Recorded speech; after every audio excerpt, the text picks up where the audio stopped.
Hi there and welcome. It's so lovely to have you here, listening to Mom's stories. This story is called Thomas and the Skateboard.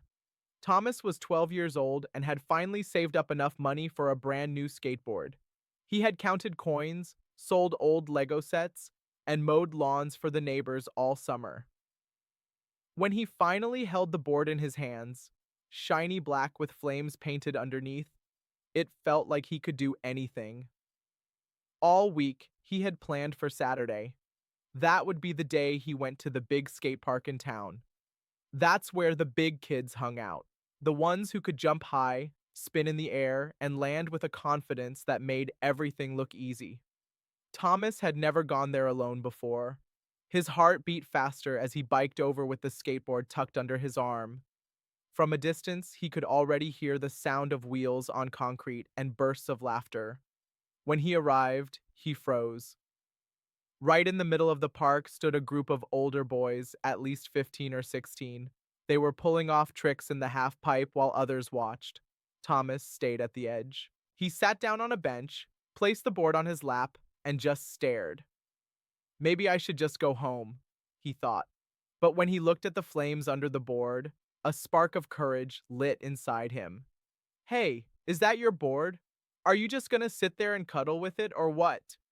One of the older boys called out. The others laughed. Thomas's face burned. He wanted to disappear into the ground, but something inside him whispered that if he turned back now, he'd regret it. So he stood up, rolled the board over to a small ramp on the side, and took a deep breath. First attempt at an ollie, fail. Second, almost. On the third try, he landed with a thud. Not perfect, but he was standing. Behind him came the sound of clapping.